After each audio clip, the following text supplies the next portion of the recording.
Andan di bara.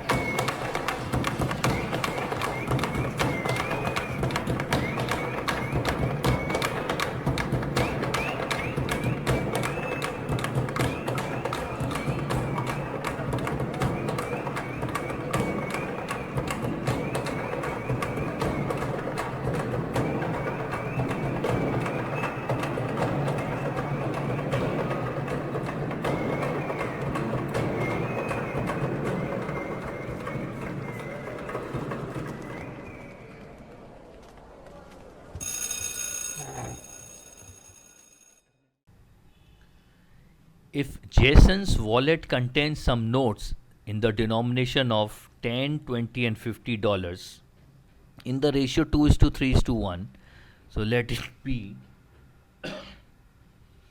2x, 3x, and x, and the total value is $2,600, then find the number of $20 notes.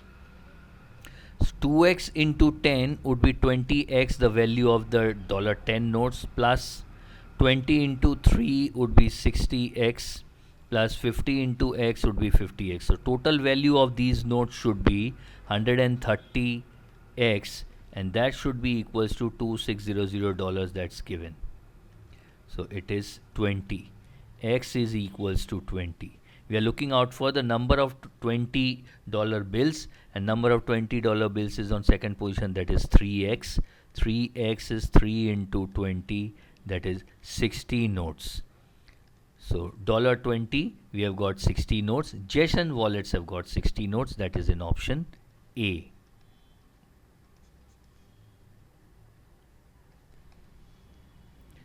Christina made a profit of 24% on selling a shirt at rupees 496. Sorry, $496.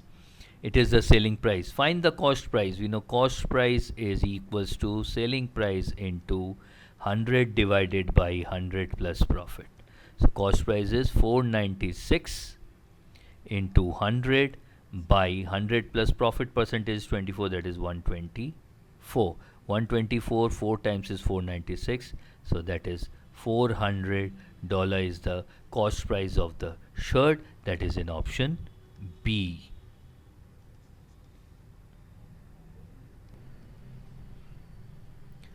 Matthew and Dylan rent a pasture for 9 months. They have a field for 9 months. Matthew feed his 30 cows for 3 months. Time is 3 months. If both pays the rent for the field or pasture equally, then how many cows can Dylan feed, number of cow, for the remaining 6 months? So the effect is multiplicative. 30 into 3 equals C into 6. The number of cows that Dylan can feed is 30 into 3 by 6, that is 15. That is in option D, because they are paying the rent equally. Find the real roots of the equation x square plus 1 into x plus 2 plus x square plus 1 into x plus 2 again, that is 0. That means x square plus 1 into x plus 2 is 0. If a into b is 0, then a is also 0 and b is also 0. If x square plus 1 is 0, then x square is minus 1. This will give no real roots. If x plus 2 is 0, x will be equals to minus 2, and that is the real root. So the real root of the equation x is minus 2, that is in option C. If a car travels 750 kilometers in its 12 hours of journey without any stop, then find the average speed of the car. Average speed of the car is given by total distance traveled by total time taken. That is 750 kilometer divided by 12. 3, 4, 3 is 250, 125, 62.5. 62.5 kilometer per hour should be this average speed. Yes, that is in option C.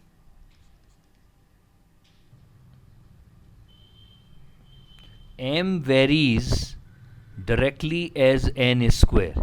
That means m1 by n1 is square equals m2 by n2 is square.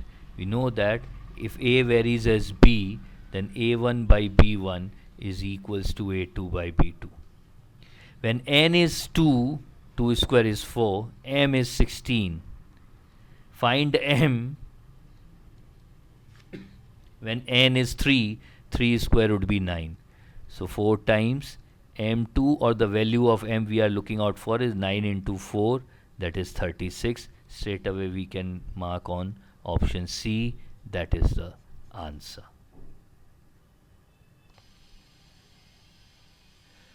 Jonathan travelled from Mumbai to Delhi at a certain constant speed and returned at a certain constant speed. His average speed for the whole trip was the average of his onward and return speeds. Fine. He travelled a total distance of 2400 km in 16 hours. Find his return speed. Nothing is given and a single data are given. Average speed up and down would be considered as same. That would be 2400 by 16. 4 times 4 is 600. That is 150 kph. As simple as that. It's just a piece of information to deviate ourselves and nothing else. Average speed is simply 150 km per hour. That is in option D, and that is the answer.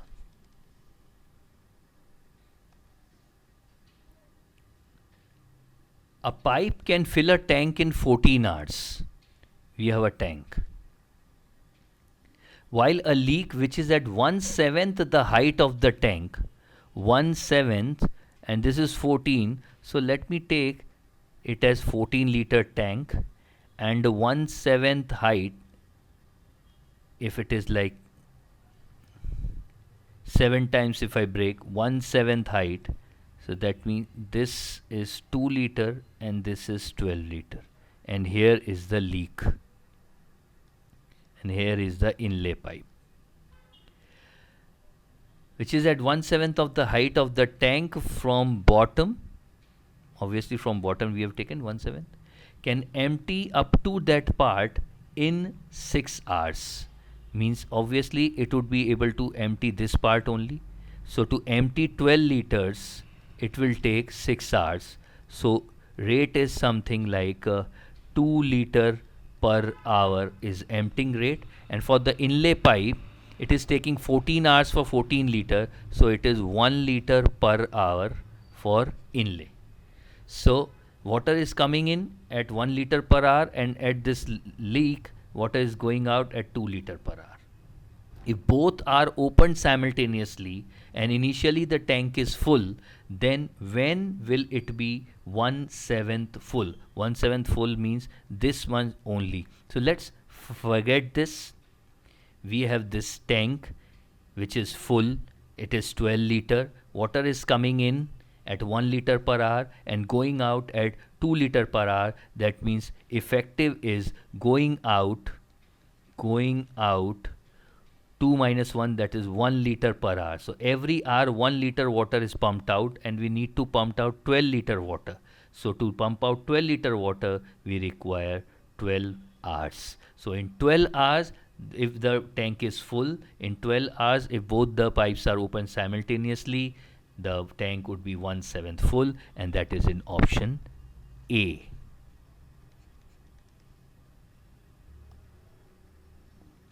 Out of 50 students in a class, 32% are taller than 174 centimeter. 174 centimeter plus are 32%. 32% of 15 are 16. Therefore, 16 students are more than 174 centimeter. Find the number of students who are shorter than 174 centimeter. 50 minus 16, that is 34. 34 is there in option D.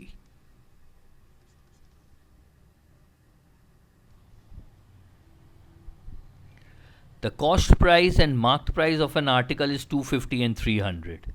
Marked price is 300, cost price is 250. The discount offered on the article was 15%. 15% discount offered on marked price. 15% of 300 is 45. That means selling price is 255 minus cost price. If I do, I'll get profit. So he is earning 5 rupees or $5 profits on 250. Find the profit percentage incurred on selling the article. Profit percentage is generally calculated on CP, that is profit by CP into 100. Profit is 5, CP is 250 into 100, 552. That is 2% profit is what he have earned. That is in option D.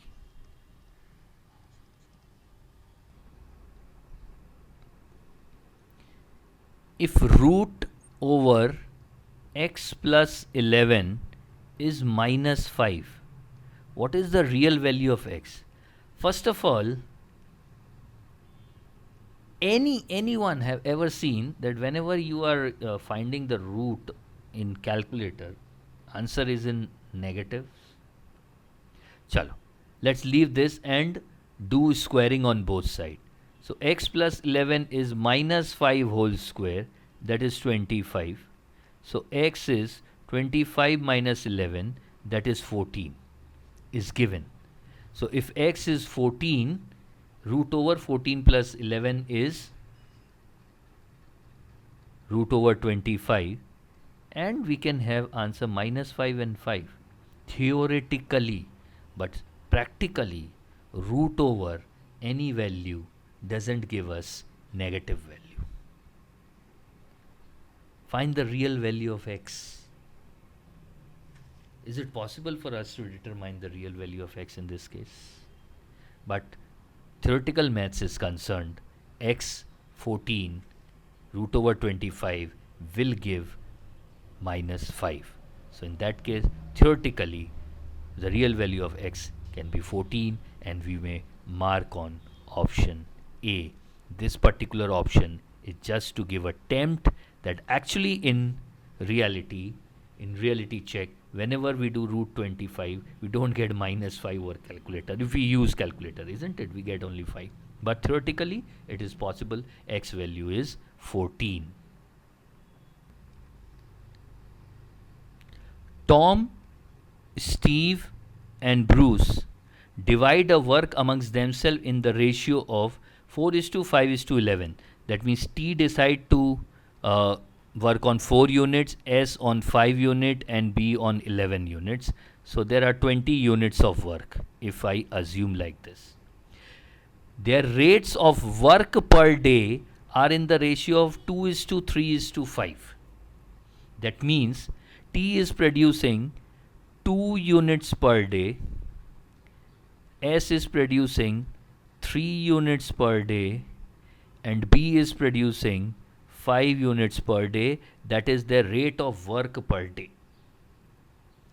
Now it's given it takes Tom 16 days to complete his part.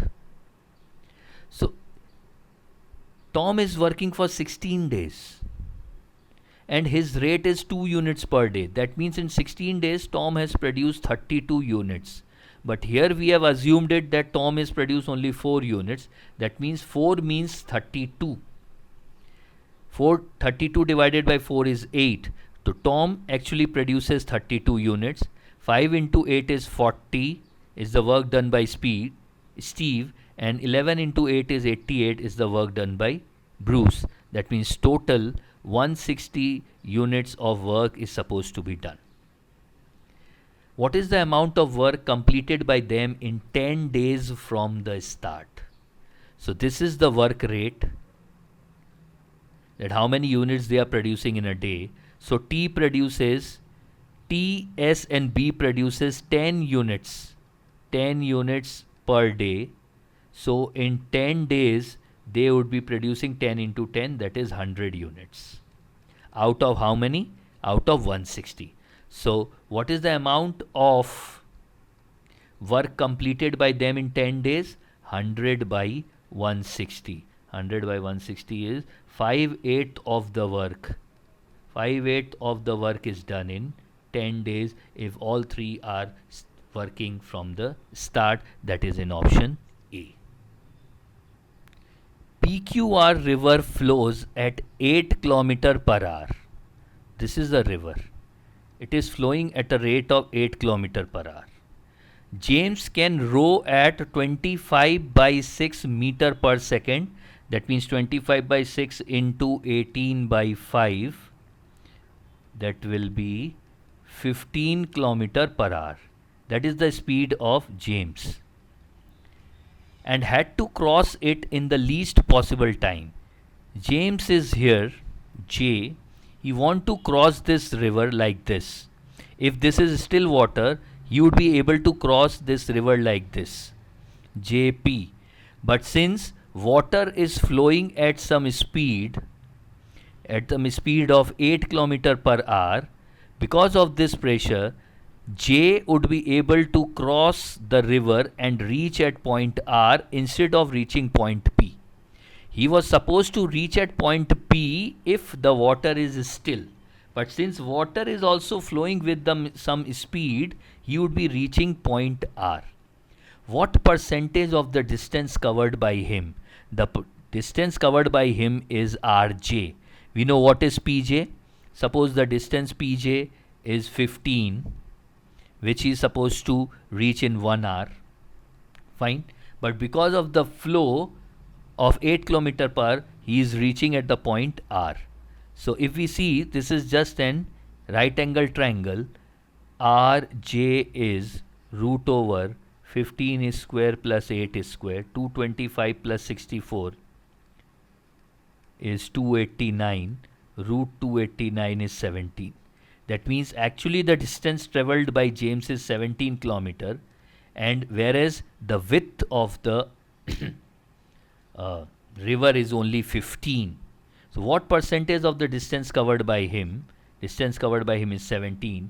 Is the width of the river? Width of the river is 15. We are looking out for 15 by 17. That is 100% minus 2 by 17. 2 by 17 is 12% and minus 24. That is 76. So that will give 11.24. Sorry, 100 minus 12. That would be 88.24%. So 15 by 17 is 88.24%. That is the percentage of distance covered by him is the width of the river. 88.24. Option A is the answer.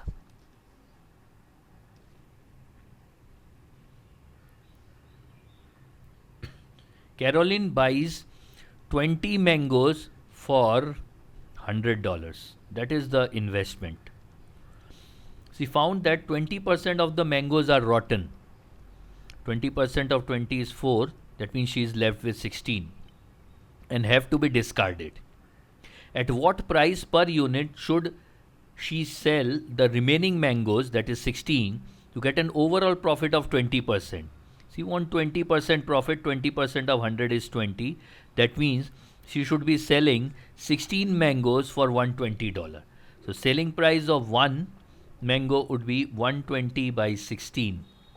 430, that is 30 by 4 is 7.5. So price per unit of the selling price per unit of the remaining mangoes, so to earn 20% profit is $7.50. That is in option D. Okay, a question from data interpretation. Study the table carefully and answer the question that follow. Sources of energy in Asia and India. Some figures are given for 2020, 30 and 40. Over 2020 to 2040, which two fuels combined meet more than 62% of the total energy demand for Asia? Let's see what is the total energy demand for Asia. 300 plus 400, 700 plus 500, that is 1200. So 62% of 1200 is 12 into 62, that is 744. We are looking out for the combination which is more than 744. Nuclear, how much it is for Asia? 100, 240 and 160 is 400. Hydropower 60, 80, 140 and 100 is 240. So this combination gives 640. Solar and wind, solar 100, 220, 370. Solar. Wind is 20, 60 and 50, 110. So that gives us 480. Now nuclear is 400 and solar is 370, that is 770. Now 770 is more than 744, so out of the option given, nuclear and solar combined together demand is more than 62% of the total energy demand for Asia. Option C is the answer.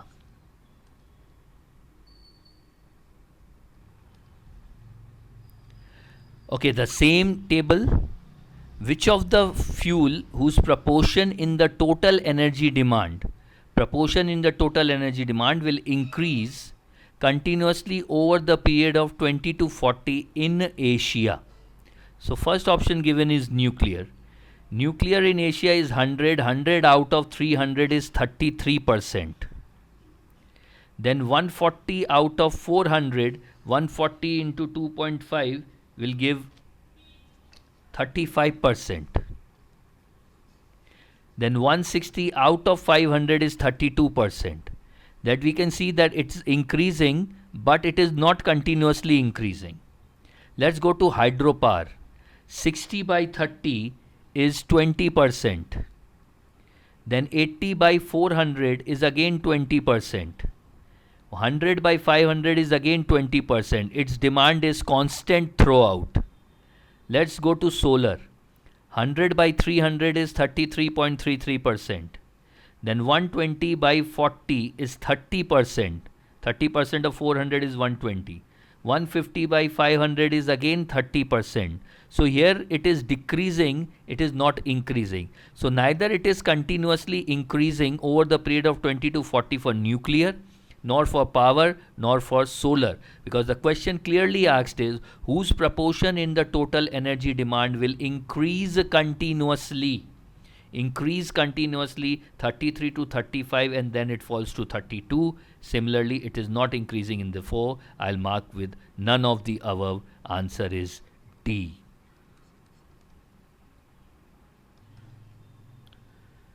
So again the same table, and what is the question? What is the fuel whose proportion to the total energy demand will remain constant over the period 2040 for Asia? And in question number 2146 we have just solved this, and we have seen that it's for hydropower. Hydropower 60 by 300 is 20%. 80 by 400 is 20%. 100 by 500 is 20%.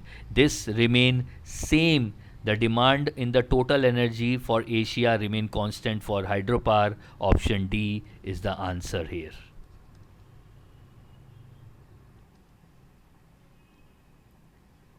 Over 2020 to 2040, we have the same table again. Which two fuels combined meet more than 70% of the total energy demand for India? 20 plus 40, 60 and 70 is 130. 130 into 70% is 91. We are looking out for the total which gives more than 91. Nuclear 8 plus 20 plus 30 is 58. Hydropower is 1, 5, 6 and 10, 16. Nuclear is 58. Solar is 8, 10, 18 and 20, 38. Now 58 plus 38 is equals to 96. This is more than 91. So clearly nuclear and solar is the answer for this particular question. Option B is the answer. Again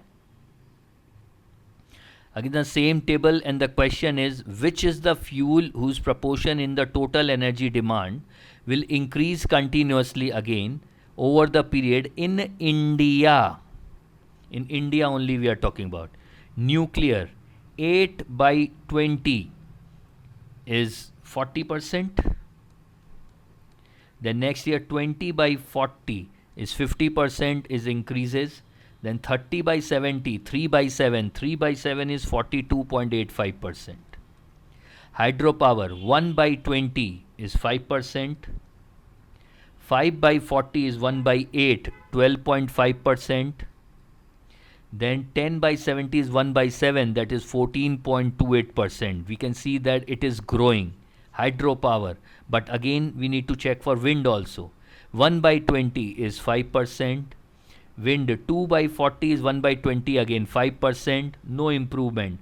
And 6 by 70, 6 by 70, 85, 8.57%, 8.57%. So that means hydropower is continuously increasing, but not the wind. So we'll go with option B, hydropower, and hydropower is the answer. How quickly you can convert your fraction into percentage is what will increase or determine that whether you would be able to solve this in a minute or not.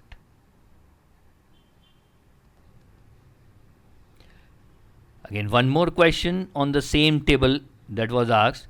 Which fuel's proportion in the total energy demand increases over the decade 2020 to 2030? From 2020 to 2030, it should increase and decreases from 2030 to 2040 for both Asia and India. We have calculated already this for nuclear, and we have seen that 100 by 300 was 33% in Asia, then 140 by 400 was 35%, it increases, and then 160 by 500 was 32%. So for nuclear in Asia, it increases and it decreases. Now let us check once again for India. 8 by 20 was 40%. 20 by 40 was 50%, it increases, and then 30 by 70 was 42%, it decreases. So since we have calculated this already, so we can very easily mark this on that the answer is nuclear. But again, hydropower is also there, but we have seen that in hydropower it is continuously increasing. In hydropower, for India, it is continuously increasing. What we have seen, 1 by 25%, 5 by 40 was 12.5%, and then 10 by 70 was 14.28%. It was continuously increasing. But we need increase and decrease. That is only in nuclear. We'll opt for option B, and that is the